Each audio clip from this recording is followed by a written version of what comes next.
করিমগঞ্জ কংগ্রেসে পুতুল দাহ করল মন্ত্রী জয়ন্ত মল্ল বড়ুয়ার। গরু চুরি কেলেঙ্কারি নিয়ে সমগ্র রাজ্যের রাজনীতি যখন উত্তাল, তখন শ্রীভূমিতেও মন্ত্রী বড়ুয়ার বিরুদ্ধে কংগ্রেস তীব্র আন্দোলন গড়ে তোলে। জয়ন্ত মল্ল বড়ুয়া মুর্দাবাদ, বিজেপি মুর্দাবাদ, হিমন্ত বিশ্ব শর্মা মুর্দাবাদ ধ্বনি দেওয়ার পাশাপাশি মন্ত্রী জয়ন্ত মল্ল বড়ুয়াকে গরুচোর মন্ত্রী কৃষ্ণেন্দু পালকেও গরুচোর বলে অভিহিত করা হয়। শেষে মন্ত্রী জয়ন্ত মল্ল বড়ুয়ার পুতুল দাহ করে মুখ্যমন্ত্রী হেমন্ত বিশ্ব শর্মার পদত্যাগ দাবি জানায় কংগ্রেস। चोर होशियार होशियार होशियार करो चोर होशियार होशियार होशियार करो चोर होशियार चोर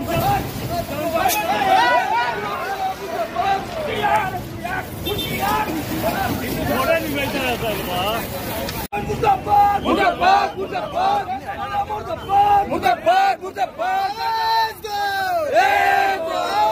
go जयंत मल्ल बड़ुआ मुर्दाबाद जयंत मल्ल मुर्दाबाद मुर्दाबाद मुर्दाबाद युवा कांग्रेस जिंदाबाद जिंदाबाद जिंदाबाद कांग्रेस है जिंदाबाद जिंदाबाद जिंदाबाद वरुण जयंत मल्ल मुर्दाबाद मुर्दाबाद मुर्दाबाद मुर्दाबाद विशेषमा मुर्दाबाद मुर्दाबाद मुर्दाबाद हम तो विशेषमा मुर्दाबाद मुर्दाबाद मुर्दाबाद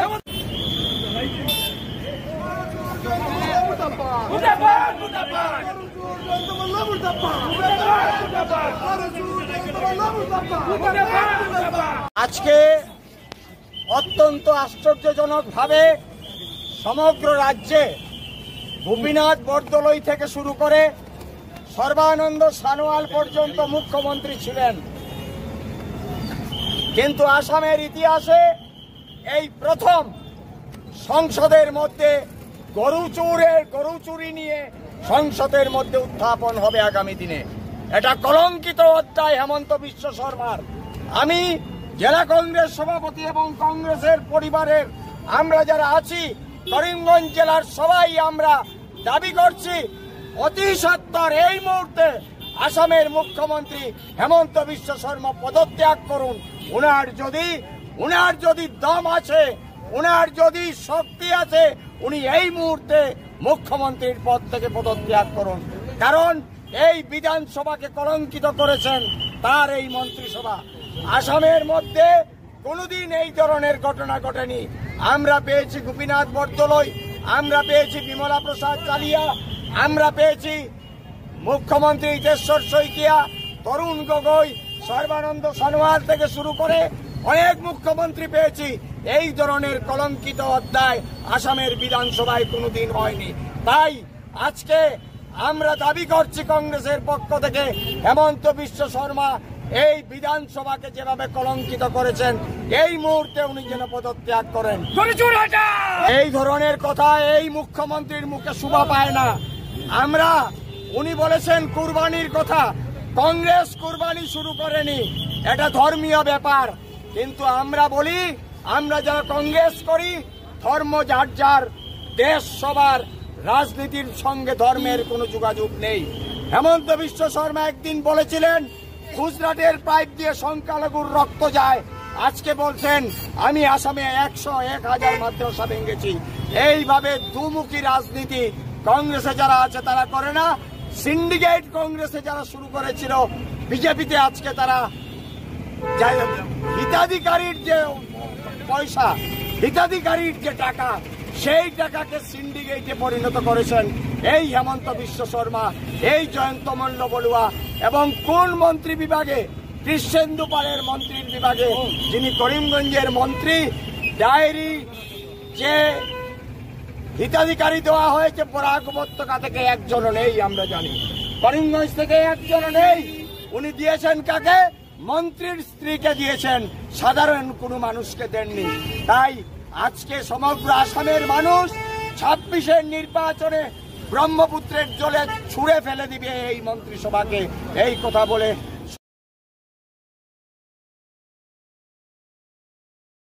এটিএম প্রতারক ধৃত।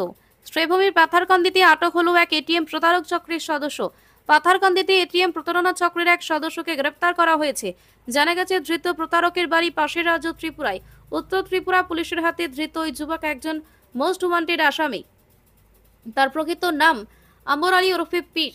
ঠিকানা উত্তর ত্রিপুরা কদমতলা থানার অন্তর্গত দক্ষিণ কদমতলা এলাকা। ত্রিপুরা রাজ্যের বিভিন্ন থানায় সংগঠিত চুরি ডাকাতির ঘটনায় তার বিরুদ্ধে একাধিক অভিযোগ রয়েছে। ত্রিপুরা পুলিশ বিভিন্ন সময়ে তাকে গ্রেপ্তার করে জেল হেফাজতে পাঠালেও পরে জামিনে ছাড়া পেয়ে আবারও অপরাধমূলক কর্মকাণ্ডে জড়িয়ে পড়ে। এটাই ছিল আম্বর আলীর অপরাধ জগতের অতীত ইতিহাস। সোমবার এই আম্বর আলী অসমে এসে ঘটায় এটিএম প্রতারণার ঘটনাটি ঘটে পাথারকান্দিতে, যেখানে স্থানীয় এক মহিলা স্টেট ব্যাংকের এটিএম কাউন্টারে টাকা তুলতে গেলে আম্বর আলী তার সহায়তায় এগিয়ে আসে। সহজ সরল মহিলা তাকে বিশ্বাস করে নিজের এটিএম কার্ড তার হাতে তুলে দেন। গোপনে পিন নম্বর জেনে নিয়ে ইচ্ছাকৃতভাবে ভুল পিন দিয়ে এটিএম থেকে টাকা না উঠছে বলে জানান এবং কৌশলে মহিলার কার্ড বদলে দিয়ে দেন। বাধ্য হয়ে মহিলা মূল ব্যাংক শাখায় গিয়ে টাকা তুলতে গেলে জানতে পারেন তার অ্যাকাউন্টে ইতিমধ্যেই ৩৫০০ টাকা তুলে নেওয়া হয়েছে। মর্মাহত মহিলা ব্যাংক থেকে ফেরার সময় ফের এটিএম কাউন্টারের সামনে ওই প্রতারককে দেখতে পেয়ে চিৎকার করে ওঠেন। আশেপাশের মানুষ জড়ো হয়ে আম্বর আলীকে ধরে ফেলে এবং উত্তম মধ্যম দিয়ে পুলিশের হাতে তুলে দেয়। জানা গেছে, প্রথমে আম্বর আলী পুলিশকে বিভ্রান্ত করতে ভুয়ো ঠিকানা দেয়, তবে তদন্তে পুলিশ তার আসল পরিচয় অতীত অপরাধের তথ্য জানতে সক্ষম হয়। এমনকি পুলিশ তার ব্যবহৃত একটি মোটরসাইকেলও জব্দ করে। পুলিশের মতে এই প্রতারণার পেছনে একটি বড় চক্র জড়িত রয়েছে।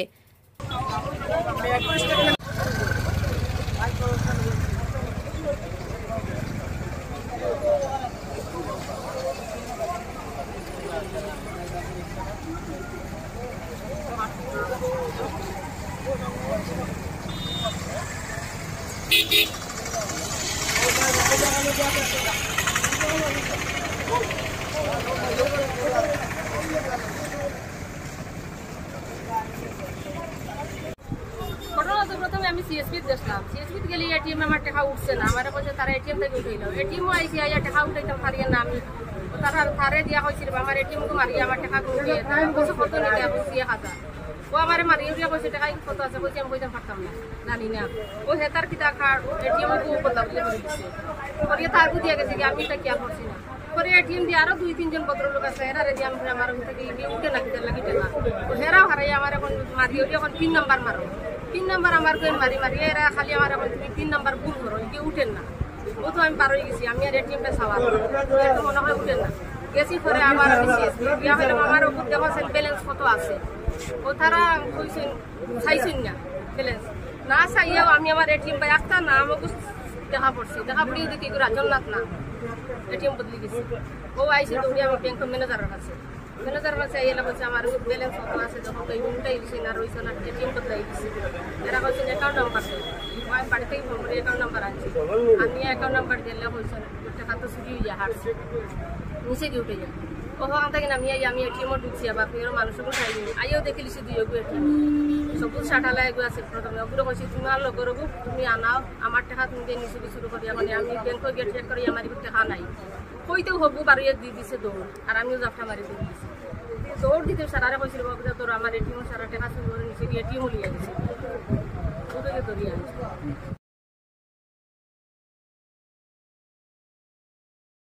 বাবরঘাট জিবির সভাপতি নির্বাচন প্রক্রিয়া স্থগিত করায় ক্ষোভে ফুঁসছেন জিবির পঞ্চায়েত সদস্যরা। টানা 1 সপ্তাহ ধরে জিবির সভাপতি নির্বাচন প্রক্রিয়ায় দৌড়ঝাঁপ শুরু করেছে নির্বাচিত গ্রুপ সদস্যরা। আজ আলগাপুর ব্লকের অধীনে বাবুয়ারঘাট জিবির সভাপতি নির্বাচন প্রক্রিয়ায় স্থগিতাদেশ হয়েছে 5 গ্রাম গ্রুপ সদস্য অনুপস্থিত থাকার কারণে। সরকারি নির্দেশিকা অনুযায়ী জিপি সভাপতি নির্বাচন প্রক্রিয়া সম্পন্ন করতে গেলে 10 গ্রুপ সদস্যের উপস্থিতি একান্ত কাম্য ছিল, কিন্তু এর মধ্যে 5 জন অনুপস্থিত থাকায় জিপি সভাপতি নির্বাচন প্রক্রিয়ার সাথে সাথেই বন্ধ হয়ে যায়। জিপি সভাপতি পদে 2 জন প্রতিদ্বন্দ্বী প্রার্থী থাকায় হাড্ডাহাড্ডির লড়াইয়ে মাঠে নেমেছে দুপক্ষ। আজকে যে 5 জন গ্রুপ সদস্যরা উপস্থিত ছিলেন তারা সভাপতি পদে প্রার্থী সাইনাজ বেগম মজুমদারের সমর্থনে ছিলেন। 5 জন অনুপস্থিত থাকার পেছনে রাজনৈতিক কোনো অভিসন্ধি থাকতে পারে বলে রাজনৈতিক বিশ্লেষকেরা অনুমান করছেন। হাইলাকান্দি থেকে রাহাতুল আক্তার, বড় ভূঁইয়া রিপোর্ট। ভোট দিছি আমরা এখান নিয়ে জনগণের কাম করার লাগি আমরা উপস্থিত হয়েছি। আমরা যে এটা যে পরিকল্পনা করার লাগি আমরা এখানেও আমরা জনগণে ভোট দিছে না আমরা এখান বিহত আমরার স্বার্থ নাই, আমরা বাবুরঘাট জিপির স্বার্থ, আমরা এতে প্রতিনিধি হয়েছি, আমরা ভোটারের কাজ করতাম। আমরা আরো দুটো প্রতিনিধি যারা আমরা লগে হইছই এরা আমরা 5 জন, আমার 3 নম্বর গ্রুপর, আমার ওয়াইফ 3 নম্বর গ্রুপর, আমার 8 নম্বর গ্রুপর, 7 নম্বর 8 নম্বর গ্রুপর, 6 নম্বর 7 নম্বর গ্রুপর আমরা 5 জন আইছি।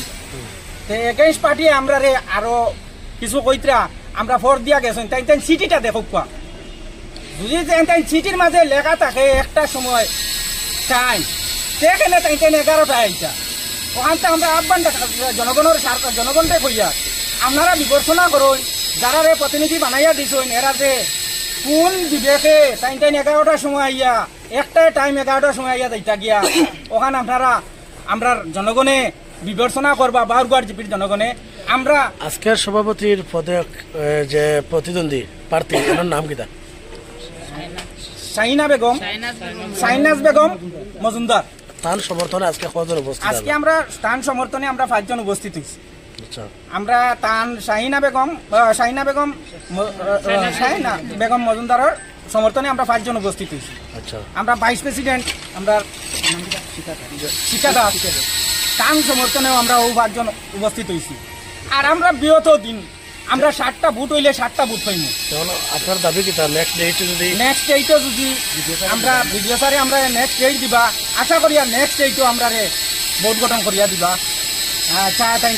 আইন নাইন ভিডিও সারে ডিসি মধ্যে মিলিয়ে আমরা ভোট গঠন করিয়া দিবা।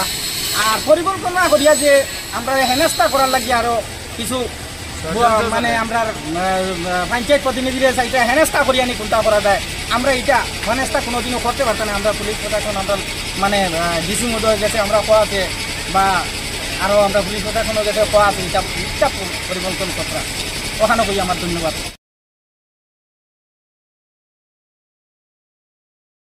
শ্রীভূমির কুর্তঝোড়ায় নৃশংস হত্যাকাণ্ড, বাড়ি থেকে ডেকে নিয়ে গিয়ে নির্মমভাবে প্রহারের শিকার হন এক ব্যক্তি। নিহত ব্যক্তির নাম পূরণ কাণ্ড। ঘটনাটি ঘটে রবিবার গভীর রাতে। সংকটজনক অবস্থায় পূরণ কাণ্ডকে সোমবার সকাল প্রায় 9টার সময় পাথারকান্দি হাসপাতাল নিয়ে আসা হয়। পাথারকান্দি হাসপাতালে নিয়ে আসার পর তাকে শ্রীভূমি হাসপাতালে রেফার করা হয়। সেখানে পূরণ পরিবারকে জানান যে যদি তাকে শ্রীভূমি হাসপাতালে বিপরীতে দিকে নিজের বাড়িতে নিয়ে যাওয়া হয় তাহলে তিনি সুস্থ হয়ে যাবেন। তার কথা মতো পরিবার তাকে বাড়িতে নিয়ে যান। বিকেলে পুলিশ পূরণ কাণ্ডের বাড়িতে উপস্থিত হয়।